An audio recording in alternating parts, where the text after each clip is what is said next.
What's up, everybody? We are coming at you live after I keep saying that because everybody says that, but unfortunately, we are not live. We currently are recording this live, the three of us, but not live from when you hear that. So I'll have to figure out how to say that in the future because all these other podcasts say that, and that's just not true. We are coming at you hot off the first double game week for the Richmond IVY in 2025. I think that this is what we'll be living for the next few weeks. But this was our first double away trip. They went down to Hampton Roads twice this week. Mixed bag of results tonight. So we've taken it upon ourselves to see how efficiently we can cover two matches in one show. And I am joined by my two lovely co-hosts, Alan and Alex, who did both. We've all watched as much of the Virginia Atlantic game as possible based on the quality of that stream. But two of them who did actually watch the game on Wednesday against Virginia Beach United. So that seemed like it was really fun. I was not watching that game.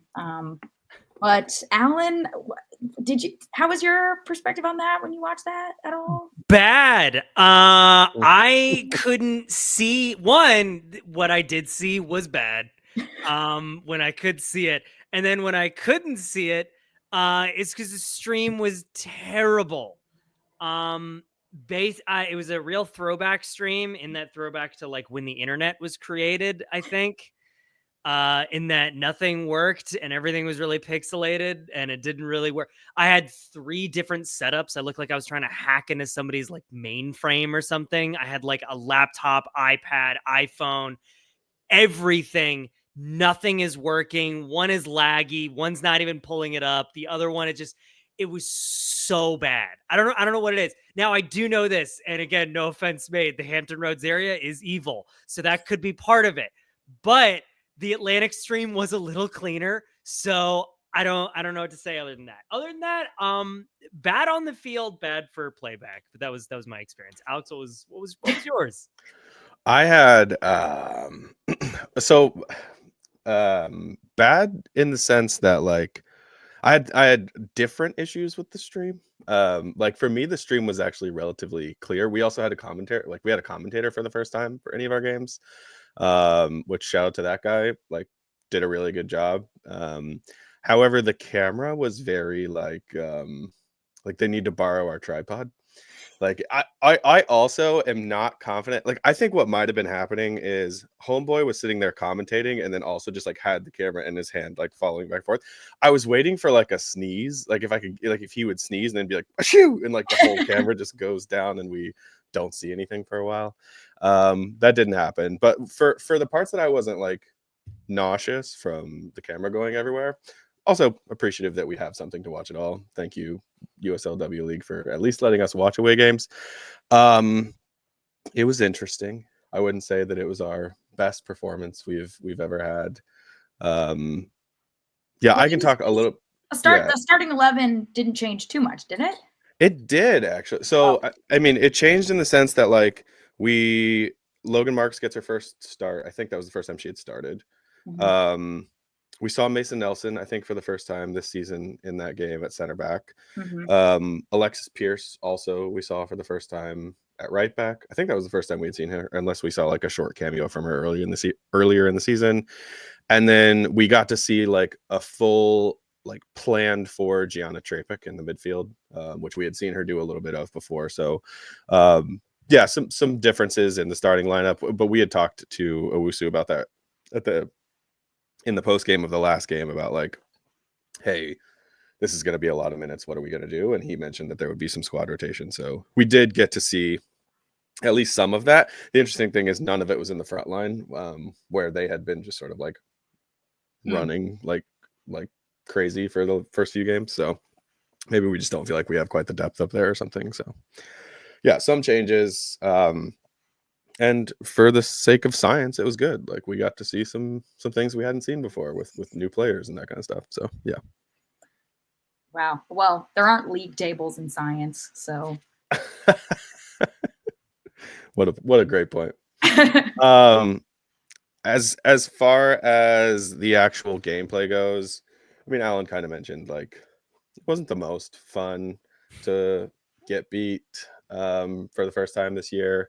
We also didn't score, which meant that like we went 2 full games in a row without scoring, and we hadn't scored since I think like the 60th minute of the game before that. So we went like 210 minutes of footy without scoring a goal, which as a fan is like a little bit deflating because there was nothing to really cheer for that much. And I think that's a bummer because like we could play like armchair quarterback and sit here and be like, well, this is what we should have done different. And I think we should do this. It's not going to matter what we say at the end of the day. But what I do think is a bummer is like, I think we all agree that we have so much talent, particularly on the attacking like side of the pitch. And for us to sort of have this, like, I don't know, on one hand, we're hearing the news of like Olivia Woodson getting called up and like Annabelle getting called up and then Cam Simmons getting called up to play forward, by the way. Like we have all of this, like at least 2 attacking players that play attacking for they're going into camps with national teams. Now, some of them youth, whatever, but to attack. And we play 210 minutes in a row without being able to score. So it's just like it's not that can't be who we are. We have too much talent for that. So just hopefully we're able to get it figured out a little bit. So Mike, Alan, maybe you have some insight on this as well, but like, did it seem like Virginia Beach had all, because they were much better? I know that we saw there were differences in their starting 11 after the match against us. They seem to have maybe have a couple more players that maybe have increased their quality. And the fact that we were sort of blooding in a couple new players, so maybe building chemistry as well, like a combination of those 2 things, or did it just look bad, period? I think what I did see within the game, again, what I could, was kind of a combination of that a little bit. It is definitely that Virginia Beach was fielding a stronger side than we saw them at the first point. Like that's agreed. Very, very obvious, like from the plays that they were making. If you were to go in and compare the 2 from the game when we played them, those balls were not played as cleanly. The passes were not connecting as much. They were connecting way more on that. And that's not just having home field advantage. That just means you are a better player at the game. And you have more chemistry with these players, and you're doing a lot more. So obviously, I think part of it was genuinely that their players were just better on the day, and they had just increased to a degree, which again, we'd kind of noted. Like I said, that area is really talented, is really talent rich. So it makes sense they would have players that are like that. The other thing is that I think we haven't figured out the winning formula yet when it comes to just getting as good a service to forwards as we can from the midfield, how to control the game, and especially something I noticed, and this was even still true in the Virginia Atlantic game, which we can get to with this, but the fact is we're playing a lot of times with a 3 in the back, kind of. There's a bit of a pivot sometimes. The 6 will come in and it'll kind of pivot into like a 4 at the back, like with 2 center backs. But the other thing, and we mentioned this, and you mentioned this before in a message, is that we just don't have a lot of true center backs. Mm-hmm. Issue, it's like all of our defense is either coming from people who play as a wing back or like on, as fullbacks on the wing, or playing as defensive midfielders who can pivot to a center back, but not just a true out and out, you play center back, you marshal the defense, you do that. I think that's an issue because when we keep getting killed on this stuff, it's because it's not just because we're not putting enough people in the back, which sometimes that is kind of the case, is we kind of leave it a little bit too high up, but it's also the fact that we're not playing in a safe enough position because we don't have that center back quality, that when we do start that defense where it's like, okay, everybody lock in and let's lock them down, we're not able to do that because we just don't have that presence in the backfield, which I think is going to be an issue until we can either, again, I guess, sign somebody out of the ether like we did just the other game. Memorial Day weekend. Yeah, I guess we get a bonus. Like we just get you get a free one. If we can do that, great. Or if somebody can step up and really be a center back, I don't know. But I think that's what worries me a little bit with how short of a season we have, is how much are we going to get an actual center back that is one of our major problems. So I don't know, but yeah, I think that's. And it's funny you say that because you'd also like Logan Marks started this game and she's a freshman or she just finished her freshman season. Yes. So when you think about if you don't have somebody organizing from center back, like you'd also hope your keeper is loud, imposing, commanding. And so the sort of seniority and maybe confidence drop off between a player like Lauren Hargrove, who is coming off a really great senior season, versus someone who basically has barely played at the college level, who is younger than a lot of the players she's playing with. I can also see if you don't even have your keeper necessarily, maybe not even filling in the leadership gap there if you don't have a center back doing that job, because normally your keeper is back there as well, providing that sort of bird's eye view of the field and organizing the defense. But maybe that was a factor as well, as Logan Marks just is a little younger, a little more inexperienced, and doesn't quite have that like leadership capacity yet. But I would like to see her more. I would like to see her play at home, and I would like to be like in the Section O end while she was playing to actually sort of watch her be a team leader, because maybe she is. We just didn't pick it up on this terrible stream. Yep. Yeah, and I also just think like a couple things. Speaking about center backs and like keepers being able to help organize, just like generally organization at the back. The two goals that I think mattered the most that we gave up, we got hit really quick off of counters. So like the first one, we got pressed, we turned it over deep in our own like defensive third. They played one pass into the center. It took a massive, ugly deflection and got past.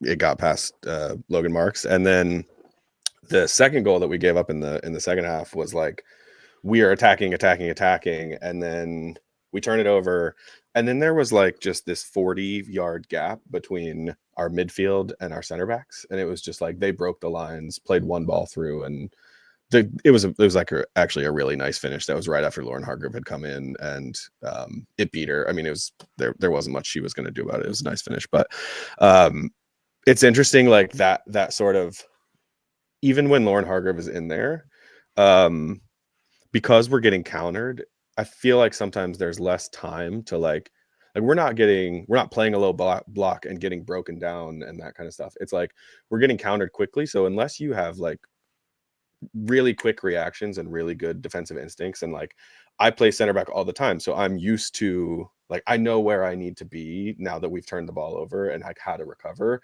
I think part of that is like if people are playing out of position, which we know that Cam's still learning the position. We know that I think you said, Kate, last year that Ava Pustover played a lot of like left back and outside back and that kind of stuff. Like I'm hoping that it just might take them a little bit of time to like sort of learn and just see those things happen and say, okay, now next time I know how this is going to go and I'm going to play a little differently.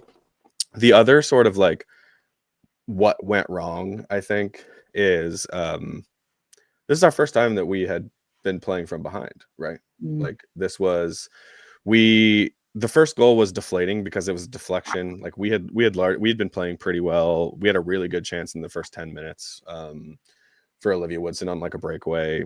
We weren't able to finish. They come back down a few minutes later and huge deflection, ball goes in. Now we're down 1-0. And I think we really started pressing. Like we talked about in the 0-0 game, how I think we were getting a little frustrated on the attacking side, and we just kind of started shooting, or like just started whipping the ball into the box. Like, hey, surely somebody's down there. I'm going to send this, and or I'm just going to shoot this because we need a shot. I think that happened earlier and earlier because it was the first time we were playing from behind. And notably, they only played for the first time they only earned 1 point from behind last season. Interesting. It was the draw against Christos. That was a 1-1 draw. And like, I know that because they literally either won or lost every other game. There was one draw and they did have to earn the result from behind. But that I think was the only time last season that they earned a result from behind. So they either won every game and only conceded goals that didn't change the final outcome, or lost. And we're never in a leading position when they score the first goal. So the team itself doesn't actually have like a ton of experience across now 2 seasons of going behind and like getting your grit, like getting gritty and earning the result. Yeah. The last thing that I'll say about sort of like our quality in the game, and I'm not like trying to just like sit here and be the Richmond IVY lawyer and like make excuses for why we lost and stuff, but like it looked like it was turf, like from the field, and I'm sure, or from the stream, and I'm sure that these girls have played on turf like a billion times, but that I feel like that affected us a little bit. Like our touches were really heavy. You could tell that the ball was coming in with a pace that like we weren't quite used to. And we had a lot of heavy touches, a lot of just like weird turnovers that I would like to think if we were at home playing in city, we wouldn't make otherwise. So yeah, just overall, like the game was not the most fun game to watch, not only because like we're rooting for the Ivy and we're losing, but like just there wasn't really much flow to it. It was not some of the quality that we had seen prior on build-ups from either side. And yeah, outside of that one really good ball and really good finish from Virginia Beach, the other goal was a deflection. Like there just wasn't, I don't know, it didn't have the teeth to it that some of the other ones had. So wow. Well, the first loss has got to come at some point. Obviously not great when we're looking at a division that, you know, we're feeling like every point's going to matter. So you take the loss, you move on. And luckily this week, they very quickly bounced back. There wasn't a lot of time to dwell on the result because it was back out to Hampton Roads 3 days later, Memorial Day weekend. Unfortunately, half the team was on vacation, so very light bench for this one. But played Virginia Atlantic, and the result was a little better. I think we would have maybe hoped the result would have been even more lopsided based on Virginia Beach's result against them, which was a 7-1 win. I guess in fairness, that was like a weather delay, so maybe like half their team left or like got sick. But was that a home game for Virginia Beach though, or was that at Virginia Atlantic? Do you know? Which one? For when Virginia Beach destroyed Virginia Atlantic. Do you know if it was home for Virginia? Because I feel like in this league it makes a huge difference. Not only because like we get such a boost at City, but like generally it feels like the teams that are playing on the road just take a different or smaller roster. So I think like if you're playing on the road in this league, you just have less player availability, or you maybe don't always have your like your top gals, and that kind of hurts sometimes. Yeah. So that's, and as the Ivy showed exactly. This weekend. I think the one thing to mention just pre-match, because the starting 11 wasn't too much of a difference, but there was a new name that we hadn't seen before. I did think it's interesting. They seem to just be giving any new players that we haven't heard of numbers after the number 30. So I thought these were academy players, but no, turns out they are people of all skill levels and ages. Because this was not a random academy player who'd been stuck in there, but Sarah Rosenbaum, Virginia Tech, rising junior, who started 18 of 23 matches this past season, scored a handful of goals. I wonder how quickly these signings are happening too, because like we could still make an announcement mid-season, right? Like they could put up an Instagram graphic and be like, from Hokies soccer, like, you know what I mean? But like we're not getting that, which makes me think that like we're signing them like that day or something. Like it's crazy. They just gave her whatever number they had in the back and had tallies stick a name on it, like literally an hour before kickoff. Maybe that's why Bree Fulkerson and whoever was in the crowd, because they just got their jerseys made at the merch tent. Yeah, that's what I'm saying, Kate. Just keep going to games. You may be on the field quicker than you know. That's true. That's true. Everybody, stay ready. Bring your shin guards. You never know when you might have to call up. It's like when you go to a baseball game and you like bring your glove to catch a foul ball. It's like, hey guys, bring your cleats and your shin guards and your socks because you might be our left back.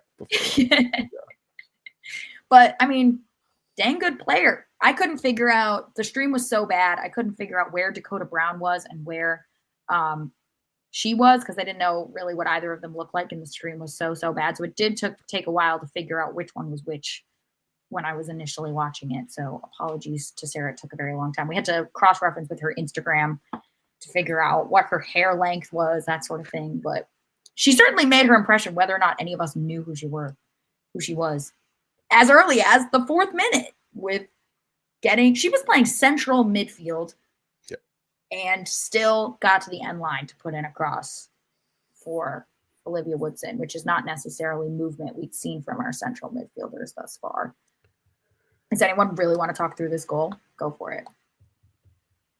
I can talk through a little bit of it. The thing is, so again, I've been saying this all season, but if we can get that service into Woodson, she's going to be unstoppable. And I think that this is one of those situations where it showed that like 2AT is when you can get in that position and do it. And the thing is, and I'm not even just talking about this goal, because it was great. It was basically textbook, get to the end line, cross it in. She's exactly where she needs to be. She was holding on to a defender, but just ahead of the defender slightly. So she has that positioning and that space in to just put it directly in. Beautiful textbook, incredible, very well taken, very well done. The thing that I kept seeing is that Olivia kept getting in those positions a lot. And there were some very near other chances that we were getting that were also crosses from like other people, obviously, that like some other players that were coming in. But it was getting in those similar positions and similar ideas because they know it's like, oh, this is a strength. Like if we can actually get this in, and this is a strength that Olivia has, is being in those positions and being ready to volley and being able to put her body on there and do that, then we can continue doing it. And I think if the game had just been longer, we might have gotten another one and she just, she would have tapped another one in. It was just like, again, I just kept seeing what I kept seeing is a striker, a forward that is in their element. And that's her element. Like that is being in that positioning, being right there and having that is her greatest tool in the toolbox. So if we can just keep on doing that. Now, obviously they'll know that, like other teams will know that we're doing that. But at the same time, if you can just get it in, it doesn't matter because Olivia will find a way to be there. So I just think if we continue getting in that space, I think that's going to be really key. But it was, again, beautiful textbook goal, like fantastic. Yeah, my like expert analysis was like praise be that we scored off a cross. Like we in the first week of the season, we had scored 3 goals that were all sort of like take the ball on a dribble or on a little through ball and like put the ball in the back of the net. Some more challenging than others. And then over the next 3 games, we put over like just something in the neighborhood of 6 million crosses, and like we didn't score. And finally we saw that work, and that gave me hope again after going so long without being able to score. That that is a game that we can play, like you said, Alan, that like Olivia is in those positions if we can get the ball to her and if we can get a little bit more luck maybe in like putting the ball in the back of the net. So scoring off a cross finally felt really good, and hopefully we can continue to do more of that, because like Owusu's already said, like that's our game. Like playing the ball in the wide areas and either delivering crosses or shots is like what we're trying to do. So seeing us be successful at what we're trying to do like makes me feel a little bit better. Yeah, the dribble shoot goals are beautiful and like take a lot of skill, but they're also dependent on whatever player is on the ball, beating their defender one-on-one, earning that extra yard of space. Those are lower probability chances, but you can get crosses in easily. And if you can have somebody who's just, those are the grittier goals. Sometimes they can be beautiful, but they can also just sometimes be gritty and scrappy, and you just sort of get a lucky touch, get it on the wrong side. And that's how you can't rely on beautiful goals to win games. Sometimes you just have to be able to, get the ball in the box any way you can. And somebody works harder than their defender to just get something on it and get it in the back of the net. Because the beautiful goals, again, they've been great, but they also then these matches where the defenders are more up to the challenge, you're not getting those beautiful sort of individual efforts the way that we saw in the earlier matches. So something like getting a cross in and someone crashing and just putting it in it's like a higher probability. Did I say that correct? Mm-hmm. I said lower before and now it's higher. Again, I'm not an XG person, but this is a hip way to describe goals now. But I think speaking about like beautiful goals is a great transition into our second goal of the match, which was like, holy sweet Christ, like what a hit. What a player we have on our hands here. Yeah.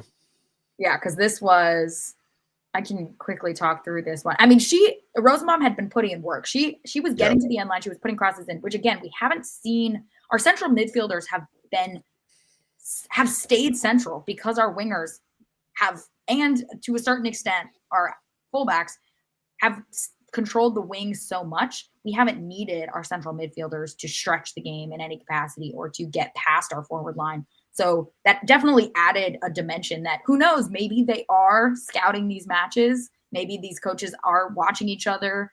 This is sort of added an X factor that our central midfielder hadn't necessarily done in previous games. So that also could have contributed to her success because she was doing things that our midfield trio hadn't necessarily done before.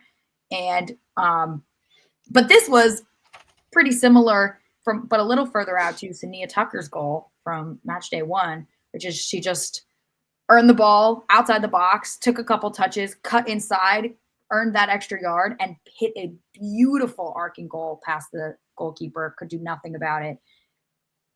Beautiful solo effort. That to me was, okay, this is a serious. That's when I Googled her to say, all right, who the hell are we dealing with? Because this is not some academy kid who is 16 years old, but this is a serious player with confidence, with power, with the audacity to take a shot on like that, which I hadn't seen in 2.5 matches straight. Yeah, I mean, ditto. Like, that is a goal that we don't, Alan, unless you also want to just sit here and talk about how amazing it was. Like, it was amazing. Like, there's not that much else to say unless you saw something from a striker's perspective that we didn't. My jaw was on the floor. Striker perspective is ball good, going net. That was basically it. It was like, good shot, good. That's it. She just knew when to do it. She just saw the opportunity and hit it. And it was just beautiful. Yeah. Why say more word when few word do trick? Yeah. Sarah Rosenbaum, take a bow. You have fans in us already. Somebody stepping up, hitting worldies. We love to see it. But I think that she kept putting crosses in too. The rest of the half. By the way, I think that like Sania has come close, but I think the like Kana Matsuhisa cult hero situation is still open and available to be taken. Like, just for somebody to really like grab hold of it and like run with that and become the next Kana. So like a new challenger enters. Yeah, has entered the arena. Yeah, sorry, Alan, I cut you off. Oh no, all good. I was just gonna say, because transitioning, if we're gonna talk about this, because the third hypothetical last goal we did, whatever, but is a goal I really wanted to talk about because of the skill set involved. So it was a Macy Landell. Again, it was credited as a rebound. I was looking at it. I did some really in-depth like research into this thing when I was rewatching it on the YouTube. Like, I kept going back. It did the thing where it's like in a 90s thing where it's like hackers and you go like enhance like that. I was basically just zooming in and like figuring out, was it actually a pass? Was it a rebound? What is it? Whatever. And genuinely, who the fuck knows? I couldn't figure it out either. Yeah, all that talent, all that Kids, cover your ears. Couldn't do it. Yeah, family podcast, but it's okay. It's just the thing that struck me the most was it was complete chaos in the goal. Like, a goal was coming, like it was on the way. Like we could tell something was going to happen. We just didn't know from which or from where. We had a few shots off, and it was just watching the chaos. But what you really want to watch is that Macy Landell is on the edge of the end line, watching this happen very carefully and very closely. And the second the ball comes out into a position where no one else is, it's like there was nobody else on the field but her. She just identified exactly what space. She ran into it into like 0.5 seconds. It was nuts. It was crazy fast. And then she just got it in and pinged it and just directly into the goal. And that's the type of stuff where you just can't teach that. That's just some really solid effort forward play that I just thought was really fantastic. Like when we're talking about people who can poach, who can really like understand what that role is. And poaching it gets misunderstood a lot as like, I just hang out in the box and sometimes the ball comes to me and I hit it. Like it's not like lughead soccer. It is genuinely like a skill set you have to build to know where those weird positions are, where no other defender is, and that you can get into that space. And the level that she was watching that, the reaction time that she had was just like fantastic. So I just wanted to say, I just give a laurel for that, because sometimes it might go a little undersung. It's like, oh, she just was there. It's like, no, she was really, I promise, she was doing something really cool. But yeah, so beautiful goal. And she's fast. She is very fast. She's so fast. She even long distances, short distances, Macy will get there very, very quickly. Mm-hmm. Yeah, I also like, she's a good player to talk about quickly, just because I think after we saw her for the first game, I specifically, I don't think I wasn't trying to be critical of her, but I did mention like she looked kind of nervous, she looked kind of timid, like a lot of square balls, a lot of like drops, that kind of stuff.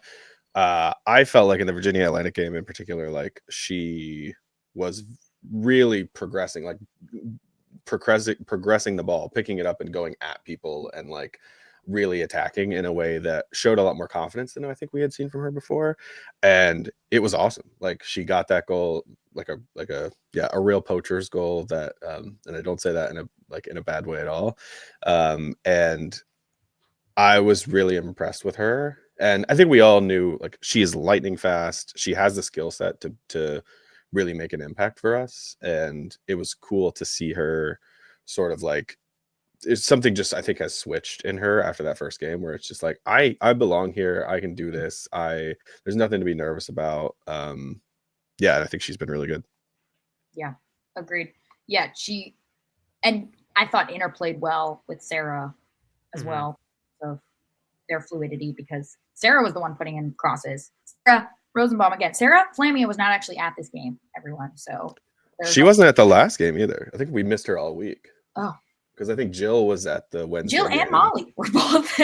Yeah, well, Jill and Molly were both on Saturday, and I think just Jill maybe for the Virginia Beach game. So we still have are maxing out at 2 Flamias. Yeah. Match. Yeah, we still have some Flamias. Just we're not like we've lost the full house of Flamias. Exactly. Yeah. So.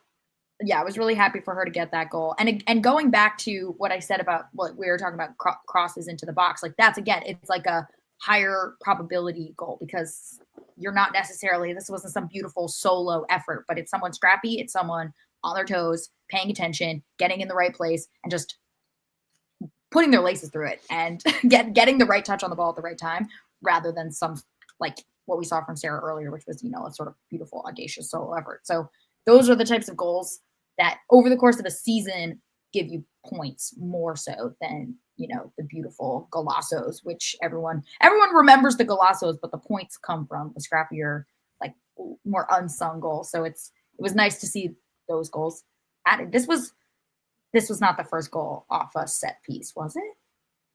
I don't think so. It was. Was it? It was. Yeah, because I mean the only other goals that we had scored were sort of the Sania Tucker long ball that she picked up and scored, and then a couple like sort of slip passes to whoever was on the front line. They take it, carry it, and run. So I think it was. So I don't know. I could be wrong. That's great. Yeah, absolutely. We took a lot of corners this game, so it was. We generally take a lot of corners, and it's just like, if we can figure out how to put more of those away. Yeah, like, they don't know how to be headers. Yeah, exactly. So that was the first half. Good stuff from the Ivy. Second half, I would say, so first half and second half, Virginia Atlantic started very brightly. They got a shot off within the first couple minutes. In like the first minute and a half, they hit the crossbar, I think, in the first half. Yeah. So they started brightly, but I wouldn't say they were able to sustain that. They did the same thing in the second half. They got in line, they put a cross in. I think that was like pretty close to Hargrove's only touches on the ball, like in a meaningful sense up to that point.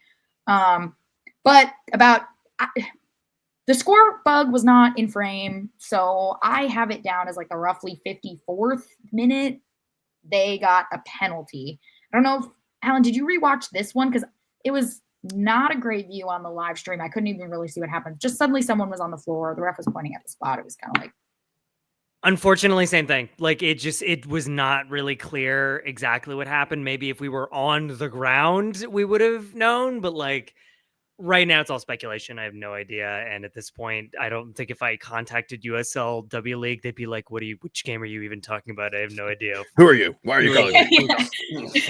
How'd you get this number? Yeah. So I don't know. Yeah. I mean, you concede penalties on occasion. It happens. Hard to know really what went down. And if the only goal you concede is a penalty, like, I don't know. That happens sometimes. You can't avoid it. Refs just like to call that. Wasn't much Hargrove could do about the penalty either. Well taken, which, I mean, I guess is not always a given. So props to that Virginia Atlantic player, because sometimes the moment is too much for the player who might not have any penalty experience. So. Yeah. So it is what it is. But yeah, Penn goal. So yeah. We still win though. Yeah. And other than that, I didn't have like too much written down in terms of meaningful moments. We got all of the subs came on, all three of them. Well, 3 field players and Marks in for Hargrove. There were some positional changes, like Macy Landell moved to the left when Madison Abisab came in. And there was like, I think Molly Flamia went up top for Taylor Berry. So there was some shuffling happening when these subs came in for sure, which is interesting. Yeah. There wasn't really anything I marked down. But yeah, it wasn't really anything. I mean, people were trying some stuff out there, but there wasn't anything super meaningful. So yeah, the only other thing that I marked down was 2 full games in a row with no Allen being shown on the broadcast. Wasn't there. That was a huge bummer. Well, yeah. They should just like cut to you in your living room. They like, should. Or something. They should. If I didn't make a pact with God when we moved out of the Hampton Roads area that I would never ordain to step in that cesspit again. Yeah, I'm calling it out. Then yeah, I wasn't gonna be there. But yeah. So next time, I'll wear my brightest, greenest shirt and my best dance moves. Perfect. And I think we'll get there. Unless I'm trapped in the box. But then even then, I feel like if I slam on the box, yeah, hang on, baby. I'm here. Yeah. And then I think we'll do it. But okay. Well, I mean, I think that's the only other thing I just noticed in my notes. I didn't organize them super well. Simmons had a crazy shot. I had it down in the 77th minute. She hit it from super deep, like outside like the center circle. And it actually hit the top of the net. So it really wasn't far off. But she continues to push into the midfield and just absolutely rip one. She has the power. She has she gets under the ball, gets over the defenders. So it's great to see her continue to do that. And ideally, she will actually score one at some point soon. We're kind of like flirting with the idea of like letting her attack too, because when we were down 1-0, and I forgot to mention this, when we were down 1-0 in the Virginia Beach game, one of the subs that we made in the 65th minute when we started to sort of swap things around was to actually put her up top and bring Ava back to play center back beside Mason Nelson. So I think that it seems like in a pinch, we're willing to just like let her go do her thing. So it'll be interesting to see if we like see that again ever. Yeah, the just sort of like wrapping this one up. I think it makes the game against Annapolis, like going 1-1 this week makes the game against Annapolis, who beat Virginia Beach, really, really important for our chances to win the division. So and I really hope I hope we're able to bring as many players as possible, because that in this league is often the difference. It's player availability, and with such a short season, I always hope that players, where possible, make the team a priority, make away days a priority, because if you want to progress in this competition, you need to be able to win both home and away. So I guess we'll see. The last thing I'll say from watching 2 away games this week is it just like once again reminds you and makes you appreciate like how good an atmosphere City Stadium is, how good our like literally like the smallest things is like how good our camera work is for games. Like we can see the whole game when we watch the replay. Like the crowd is amazing compared to some of these away days. So as I was watching and like really squinting to try to figure out what was going on the field, I was like, praise be for our for the resources that the Ivy have compared to some of the other teams around them. Yes, definitely. Well, if that's all we have our final segment to conclude, and we're gonna just entertain ourselves and think of more positive futures than mixed bag weeks and nil. Well, I mean, we've won some games. We've won some games now, and like we're gonna continue to win. I feel pretty good.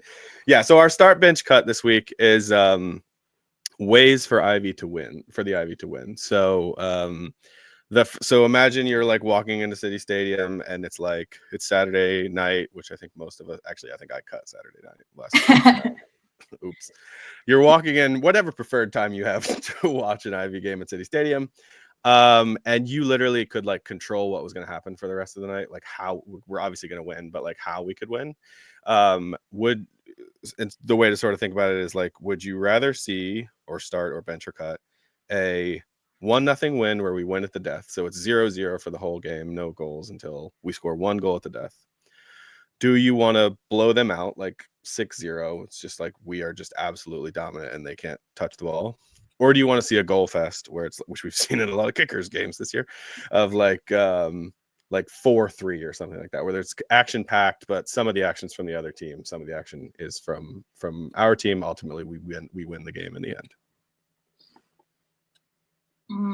I can go first. I think I'll start with cut. I'm gonna cut the goal fest. Only because there are so many possible permutations for a goal fest to go. I hate it's more fun to be the team who equalizes. So like you got to get it right, because every time that you're ahead and the other team equalizes, it sucks. Fair. Or I don't know. I guess you could go up. You could go up 4-0 and then end up winning 4-3, but that sucks. That does suck. That's fair. That is extremely fair. There's so many permutations that I think I'll cut that one altogether. I'm actually I love a blowout, but I'm gonna bench it because smoke is expensive. And Ivy score a lot of goals. That's like a lot of money. It's $10 a pop. And we blew through our first allocation. We bought 5 things of smoke before the home opener and used them all because they were also being used at like kickoff and like all that kind of stuff. So went through all our smokes and we had to go buy more. And it's expensive, guys. So everyone donate to the smoke fund. If you haven't come to a tailgate, you could donate a couple dollars. It's $10 a smoke, so you could donate 10. That gets us 1 smoke. We go to the military surplus store down on Richmond Highway to get our smoke. It's a fascinating joint, military surplus and office furniture surplus, like warehouse situation. Which those things go together. Yes, and you can get all sorts of military gear, including machetes for like $8. It's actually, there's like grenade launchers on the wall. It's a fascinating step into just like another reality. But smoke's expensive, so that's for that reason alone, I will bench the blowout, and I'm gonna start the edgy 1-0 win because that was a lot of fun at the home opener last year. I don't know, we wanted them to score, but then it was that release, the 8-second whatever minute that Brianna Bem scored, the whole stadium went wild. I'd take that over ever feeling a single negative emotion at any point in a soccer game and watching another team score a goal, because I hate that. It's also fair. Okay. Alex, how about you go? And then okay, yeah, I'll go. So I would, God, I might catch some crap for this. I'm going to cut the blowout.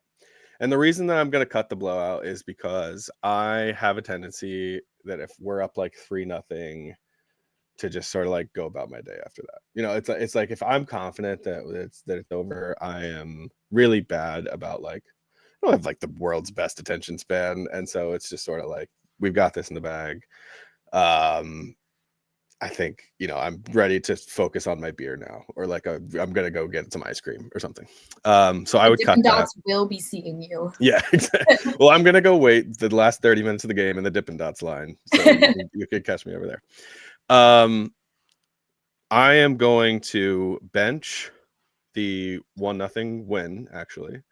And it's only because like a last minute winner is amazing to have every once in a while. Again, same concept as last week. I'll bring that off the bench. Like I want that sometimes, but from like a high blood pressure perspective, like too much of that can get can get a little dicey. So I will bench that because I like it sometimes, but too much can be too much.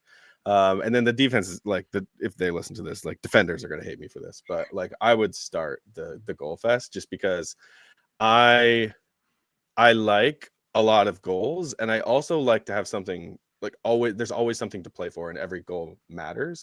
So like if you're winning in a blowout, there's a lot of goals, but it's like the 4th, 5th, and 6th goal don't really matter that much. But in a goal fest, it's like there's still a reason for us to attack. Every goal still matters. It's very, there's back and forth. It's still exciting. But you get to see a lot of action. That's fun. So that's what I would do. Okay, I love this because we're all three going to be very different. Okay, so what I'm doing is I'm going to cut the 1-0 victory because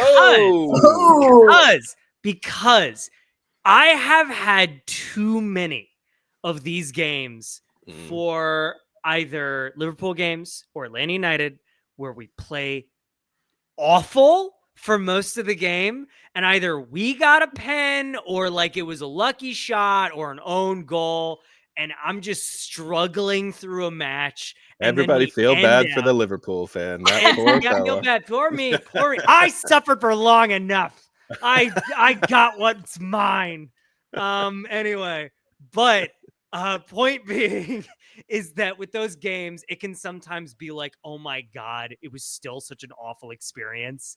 And then even though we won, it feels like, why did I have to go through this? And why was that the goal that got it? Yeah, it's not only worth it in person. Watching it on TV, like in any capacity. That's fair. I think very valid.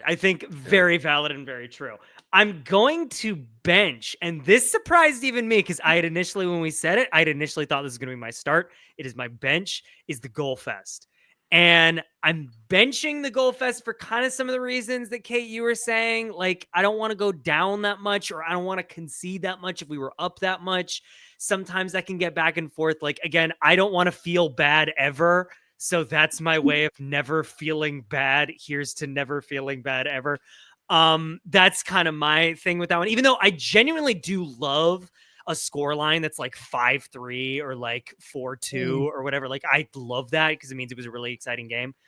But the thing is, I am starting the blowout because nothing makes me happier than just decimating somebody out of the water. I love one of my favorite Should games. we be concerned? Yes is the answer to that. But I'm okay right now. But the thing is, one of my favorite ever Atlanta United games that I was at is when we beat the New England Revolution 7-1. And it was just like, I was just the Kylo Ren thing where he just says more. Like that's me every time with that. And I will shout out right now, not a podcast of them, but I will shout out Demi hometown team Decatur FC, who is the women's professional soccer league in Atlanta. They started last year. They just had their season opener. Just blew out two teams completely so hard out of the water. It wasn't even funny. It was like 8-1 in some cases or something like that. It was insane numbers, FIFA easy mode numbers. But anyway, love that. Fantastic. I think that's honestly, you just have fun of like, how many more can we get? Or what fun thing can we do? Oh, get the keeper score. Get the keeper in there. Yeah, get the keeper in there. Like, do that. Like, who can we get a full squad? Can we get a full squad getting a goal? Is that possible? Can we get a full squad? And also, my friend lives in Decatur. She's not a soccer person. She's heard me talk about soccer our entire friendship since we were 14 years old. She was at one of those games. And she texted me and said, "Are you proud? I'm at a women's soccer. I'm at a local women's soccer. We game. Are also proud of you, Kate. I am so proud. We're so big. It's so massive. And that also that at the local level, those games, people come back when they watch their team win like that. They come back. It's a good recruitment tool. It's great. Fair. It's great. And yes, I do also love that when Spurs beat United in 2020, like 6-1. Oh my God. That's my comfort highlight video to watch. It feels so good. Yeah, in a rivalry, I think I would say, yeah, that's fair. Like if you're checked out, or if I'm watching just like us play somebody random, and I'll check out after 4th, 5th, 6th. But like, yeah, if I'm watching like an Arsenal, like if I'm watching a North London derby, like I am Kylo Ren in that instance as well, where it's just like more. So rude. Yeah. Well, but it happens the other way too. Yeah, but then on the other side, like when the Ivy beat Patuxent like 7-1, and you just see these like 18-year-old girls, all 7 of them out there on the field, and you're just like, oh, this doesn't feel good. We don't need to see that. We don't need to acknowledge that. Ain't my business. Ain't my business. All in all, context matters. We are a podcast of nuance. You can always find nuance here, right, guys? Yeah, right, for sure. Any final words as we wrap up our 3rd podcast, 4th? I don't even know where we are of this season. Hoping the bonus game doesn't get rained out this Wednesday. But we don't know. I think it probably will at this point, but we shall see. If it doesn't, I will be front and center. If it does, I don't know. Yeah, we'll see. Oh, I guess the one thing that we hadn't fully given her flowers to, but huge congrats to Olivia Woodson for getting called up to the youth national team. I mean, that's just something. She's been a standout. She was a standout this fall. She's been a standout thus far. I'm so excited for her to get that recognition at a national level. And it sucks. Like, can W League get an international break? Because we're losing players here. No, I don't think we can.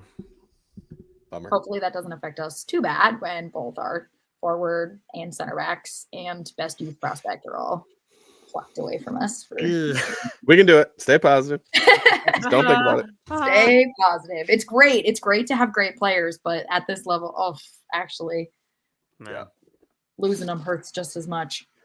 Yeah. So on that note, we are super excited if anyone's season ticket holders. Hopefully we'll all see each other on Wednesday at the season ticket holder event. Unfortunately, the Ivy play again. They play away this weekend, so see as many of you as possible at the Kickers home game this Saturday. And the next Ivy home game is the Brandy Chastain Cup next week.